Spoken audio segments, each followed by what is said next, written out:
Welcome back, everybody, to the Deep Dive. Today we're taking a deep dive into something I think we all kind of struggle with a little bit, making the most of our time. Yeah. We're using this great episode from the English Leap podcast as our springboard for today's conversation. Okay. And it starts with this really thought-provoking question. Oh, okay. If you had to just guess, like right off the top of your head, what percentage of your day would you say is spent on things that truly matter to you? That's a good one. It's a big question, right? Yeah, it is. And for most of us, it's probably a lot less than we'd like to admit, huh? It is, and it's funny because we only get like 4,000 weeks in a lifetime. Yeah, that's crazy when you think about it that way. Yeah. But this podcast goes beyond just realizing we're wasting time. It actually gives us some tools to, change things. Yeah, I like that. Get better. Yeah.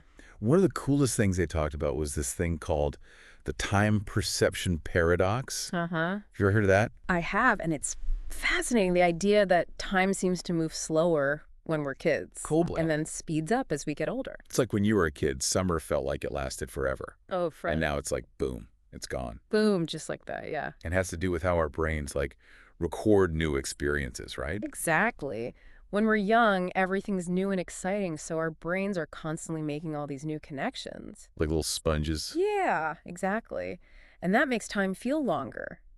But as adults, we get stuck in routines, and without those novel experiences, time seems to speed up. Right. It's like our brains are on autopilot. Yeah, exactly. And the good news is the podcast suggests that even small changes to our routines can help us kind of reclaim that sense of time. Yeah, Like even just taking a different route to work or picking up a new hobby. totally. Something to shake things up. Something to jolt your brain awake a little bit. Yeah. Another thing that really stuck with me was this idea of someday Yeah. thinking. Yeah, someday. Someday I'll write that book or someday I'll learn to play the guitar. Someday. Yeah, it's always someday. But the podcast had this great analogy. Oh, tell me. It's like waiting for all the traffic lights to turn green before you leave your house. Okay, I see where you're going with this. If you wait for the perfect moment, you'll never actually get started. You'll be waiting forever. Exactly. So they suggest replacing someday with an actual date. Uh-huh. Or even better, just starting today. Right? Like right now, what's one small step you can take towards that someday goal? Love that. It's about building momentum, right? Totally. Even tiny actions can make a difference. Absolutely. The podcast also talked about the importance of figuring out what truly matters to you. Okay, yeah. And they had this exercise called the deathbed test. Oh, wow. Okay, that's a powerful one. It might sound a little morbid, It does. but basically, imagine yourself at the end of your life looking back. What are the things that will actually have mattered? Will it be those extra hours at work or the memories you made with loved ones? Right. It really puts things into perspective. It's a heavy question. It is. But it really helps you prioritize, right? Totally. Makes you think about what you really want your legacy to be. And to make that even more practical, they have this tip called the top 3 priorities rule. Okay, I like that. What is that? Every day, just pick your 3 most important tasks and focus on those before anything else. Yeah, that's great. So you're making sure you're spending your time on the things that truly move the needle. That makes so much sense. But what about all those things that distract us from those priorities, Uh-huh. Like for me, social media can be a huge time suck. Oh, tell me about it. And the podcast dives into some strategies for dealing with those time wasters. Like what? Like turning off those pesky notifications, setting limits on your screen time. Oh, those are good. It's amazing how much time you can reclaim by just making those small changes. Yeah, it's like finding hidden hours in your day. Totally. And then it's about using that newfound time intentionally. Okay, right. The podcast really emphasized the importance of what they call time wealth. Time wealth. I like that. What does that mean? It's about having control over your schedule, Yeah. being able to spend your time the way you want. Right. It's not just about money. It's about having the freedom to choose how you spend your precious hours. That's true freedom, isn't it? It is. And sometimes it even means prioritizing time over money. Interesting. How so? Like they told this story about a friend who had this amazing high-paying job, but she was working like 80 hours a week. Oh, wow. She had all this money, but no time to enjoy it. Yeah, that's the trap a lot of people fall into. It is. It makes you think, Yeah, it does. What's the point of all that money if you don't have the time to actually live your life? Exactly. And that's what this time wealth idea is all about. It's about finding that balance, right? Yes, absolutely. And speaking of things that matter, I was really intrigued by the podcast's discussion about experiences versus possessions. Oh, that's a good one. What did they say? Well, you know how we often think that buying things will make us happy, Hmm. but the podcast argues that experiences actually create longer-lasting happiness. Yeah, because the thrill of that new gadget fades pretty quickly. Right. But the memories of a trip, Mm. a great meal, Yep. or a concert you loved, Yes, those stay with you. they do. And you know what? It doesn't have to be anything fancy or expensive. Right. It's more about just being intentional about choosing experiences over accumulating stuff. I love that. And that makes me think that a lot of this boils down to mindfulness, Oh, yeah, definitely. like being present in the moment, Mm. paying attention to how we're using our time, Yeah, making conscious choices instead of just running on autopilot. exactly. And that brings us to another key point for the podcast, which is about regular reflection. Oh, that's so important. Taking a few minutes each day to think about how we spend our time, Yeah. like a little check-in. Yeah. The podcast suggested spending just 10 minutes at the end of the day, Okay. asking yourself, did I spend my time on things that matter? It seems so simple, but I bet it makes a big difference. It does. And it can lead to some really powerful shifts. Right. It's all about awareness. Totally. Hmm. And speaking of awareness, let's talk about single tasking. Oh, in our multitasking world. I know, right? Ew. We're constantly bombarded with distractions. It's hard to focus. But the podcast makes a really compelling case for slowing down and focusing on one thing at a time. Yeah, and I think it actually makes us more productive in the long run. I agree. And they had this hilarious analogy. What is it? Trying to cook dinner while answering emails and watching TV. Sounds familiar. What do you end up with? Probably burnt food and a bunch of unfinished emails. Exactly. Yeah. It's a recipe for disaster. It is. But when we focus on just one task, Yeah. we can bring our full attention to it. And not only does that usually mean our work is better, Mm-hmm. it's also just more enjoyable. Yeah. You know, it's like you can savor the process. like being present in the moment. Yes. And the podcast even suggests that something as simple as mindful cooking can be a great way to practice single tasking. Oh, I like that. How so? You're chopping vegetables, stirring the pot, Yeah. even just smelling the aromas. Hmm. It all becomes more enjoyable when you're really present. Just a meditation. It is. Okay, so we've talked about the time perception paradox, someday thinking, prioritizing, eliminating time wasters, and single tasking. Wow, that's a lot. It is, right? Mm-hmm. But there's even more. Oh, there is. Okay, I'm ready. The podcast also recommends keeping a time log to actually track how you're spending your time. That's interesting. It can be really eye-opening. Why is that? We often think we're being productive, Right.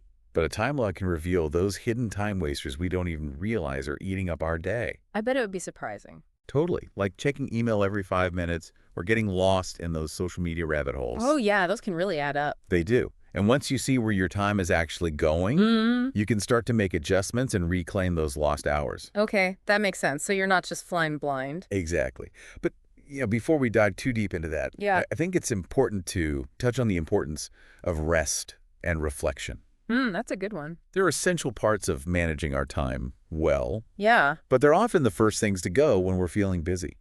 it's true. We think we can't afford to take breaks. Yeah, but the podcast actually argues that rest is an investment Interesting. in our well-being and productivity. Okay, I like that. So it's not really a waste of time. No, it's like recharging your batteries. Yeah, makes sense. They even suggest scheduling downtime on your calendar. Whoa, really? Like a meeting with yourself? Exactly. And then there's reflection. Uh-huh. Taking a few minutes to think about how you spent your day. Like a little debrief. Yeah, just 10 minutes at the end of the day. Okay. To celebrate wins, identify areas for improvement, and set intentions for tomorrow. That's a great practice. It is. And you know what? Speaking of setting intentions, they also brought up this idea of time buffers. Time buffers, I've heard of those. What are they again? It's about leaving gaps in your schedule Okay. for flexibility and spontaneity. So instead of packing your day back to back? Yeah, you leave a little breathing room. Makes sense. Like they use this great analogy in the podcast. Okay. If you stack dominoes too close together, Uh-huh. one little nudge and the whole thing collapses. Oh, yeah, that's a good one. But when you have some space between them, they can absorb the impact. Makes you more resilient. Exactly. And those buffers can also be opportunities for spontaneity, right? Yeah, I like that. Instead of rushing to the next thing, Right. you can say yes to a spontaneous coffee date, take a walk at the park, Yeah. or Just savor a quiet moment. It's like creating space for life to happen. It is. It's about leaving room for magic. I love that. But I know what you're thinking. What am I thinking? I don't have time for time buffers. Well, it's true. Our schedules are already so packed. But the podcast argues that it's not about finding extra time. Okay. It's about making different choices with the time you already have.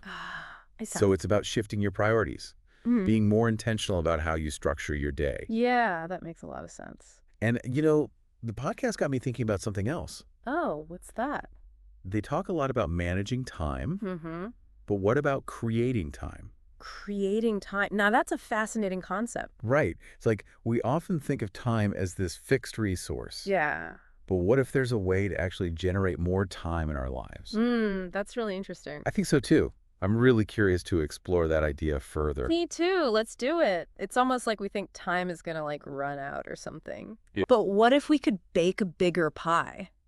That's what this podcast really got me thinking about. That's a great way to put it. It's about realizing we have more control than we think we do, right? Right. Like we're so quick to say yes to things. Oh, all the time. Just out of habit, you know? Yeah, or obligation. Or obligation, even if we don't really want to do them or they don't even align with our values. Yeah, it's like we're on autopilot. Totally, just going through the motions. What if we just stopped and asked ourselves, does this actually matter to me? Right. Or is this bringing me joy? Yeah. And if not, maybe it's time to say no and reclaim that time for something that does. That's how you create space for new things. Exactly. For new possibilities, new experiences, new connections. That's where the magic happens. I love that it's like decluttering your schedule and your life at the same time. It is. It's about moving from scarcity to abundance. I like that. You know? Like not just with time, but with everything. Yeah, shifting that mindset. It's huge. Instead of thinking, I don't have enough time. Yeah, there's not enough to go around. What if we said, I have the power to shape my time?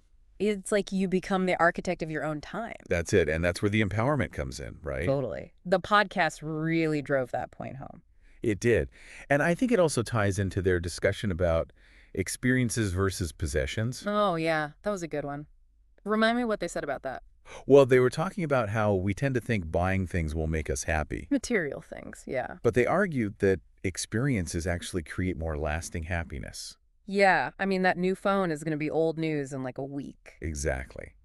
But a trick you took, Uh-huh. or a special meal you shared with friends, Oh, totally. those memories stick with you. It's true. And those experiences don't have to be like these big, elaborate things, you know? Right. You could just be going for a walk in nature. Yeah, or trying a new recipe. Or just having a meaningful conversation with someone. It's about savoring those little moments. And being present.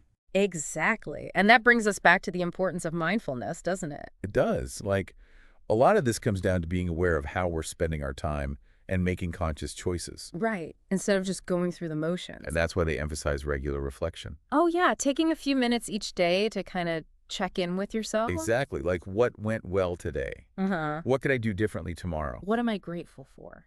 It's so simple, but so powerful. It is. Okay, so we've talked about mindfulness, reflection, you know, being intentional about our time. What about their advice on single tasking? Oh, that was a good one. Right. You know, in our world of constant multitasking, Right. Where everyone's trying to do a million things at once. it was so refreshing to hear them advocating for slowing down and focusing on one thing at a time. I think it's a lost art. It is. And they had this analogy about trying to cook dinner while answering emails and watching TV. Oh, yeah. What happens? Burnt pasta and half-finished emails. Classic. Been there. It's a recipe for disaster. It really is. But when we just focus on one thing, Mm-hmm. we can bring our full attention to it. You can get into that flow state. Yes. And they even talked about how something as simple as cooking can be a mindfulness practice. I like that. How so? Just like really paying attention to each step, Yeah. chopping the vegetables, stirring the pot. Just being present in the moment. Exactly. And they suggested keeping a time log. Have you ever tried that? You know, I haven't, but I've always been curious about it. It can be super helpful. How come? Well, sometimes we think we're being productive, but then we track our time and realize we're spending way more time on certain things than we thought. Oh, like those hidden time wasters. Yeah. Like checking email or social media constantly. It's sneaky how those things creep up on you. They do. Mm-hmm. But once you see it, you can start making changes. Right. Become more aware. Okay, so we've covered mindfulness, single tasking, time logs. But before we move on, I want to circle back to rest and reflection. Oh, those are so important, but so easy to neglect, I know, right? We always feel like we don't have time. especially in our always-on culture. But the podcast made a great point about rest actually being an investment in our well-being and productivity. Like recharging your battery. Exactly. Yeah. And they even suggested scheduling downtime on your calendar. I love that. It's like actually blocking out time for rest. It's a game changer. And then there's reflection, taking a few minutes at the end of the day to think about how you spent your time. Yeah. Did I live up to my values today?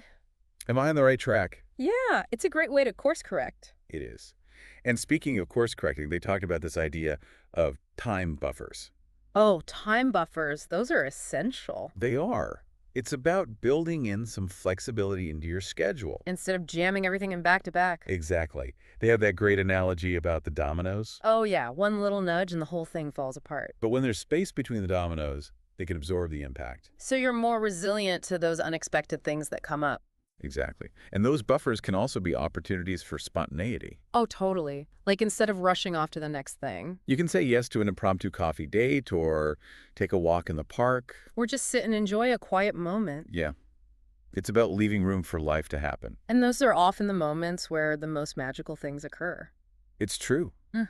But I know it's hard to make time for time buffers when you're already feeling so busy. Yeah, it seems counterintuitive. But the podcast argues that it's not about finding extra time.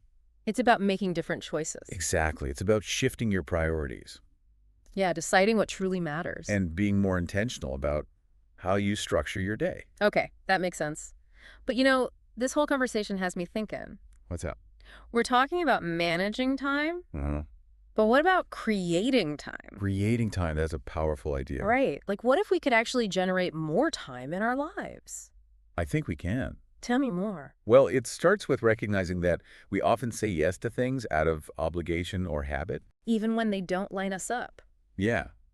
And by saying no to those things, we can reclaim that time and invest it in things that do light us up. So it's about being more selective about how we spend our energy. Exactly. And it's about shifting our mindset from scarcity to abundance. Okay, I'm liking where this is going. Me too. It's about realizing that we have more control over our time than we think we do. We have the power to create the life we want. Absolutely. And I think that's a perfect segue into our next topic. Oh, what's that? I want to dive deeper into this idea of creating time. Let's do it. It's like we're trying to fit all these obligations and commitments into a box that's already full. Yeah, and then we wonder why we feel so squeezed. Exactly. Hmm. But what if instead of trying to cram more in, we started taking things out? Decluttering our schedules, huh? Yeah. Like, think about all the things you say yes to out of obligation or habit. Those things that don't really light us up. Right. What if we started saying no to those things? And freed up that time and energy for something that does excite us. Exactly. I think that's a huge part of creating time. It's about making conscious choices. Instead of just letting life happen to us. Right. It's about stepping into the driver's seat. Becoming the architects of our own time. I love that. And the podcast made this interesting distinction between managing time and creating time. Oh, yeah. What was that again? It's like we often focus on managing the time we have. Like using calendars and to-do lists. Right. But what if we could actually generate more time? That's a powerful idea. I think it starts with that mindset shift, From scarcity to abundance. Yes. Instead of thinking, I don't have enough time, what if we said, I have the power to create the time I need? It's like taking back control. It is. And I think that's what this whole conversation has been about. Empowering ourselves. Exactly. Realizing that we have more agency than we think we do. And that we can design a life that feels spacious and fulfilling. This has been such an amazing deep dive. I know, it's really made me think about my relationship with time in a whole new way. Me too.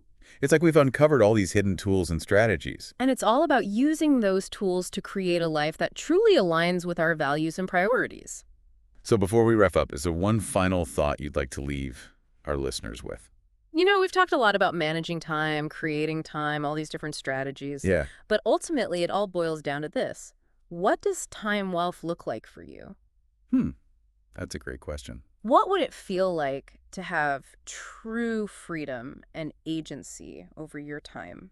What would you do with that freedom? Those are powerful questions for all of us to ponder.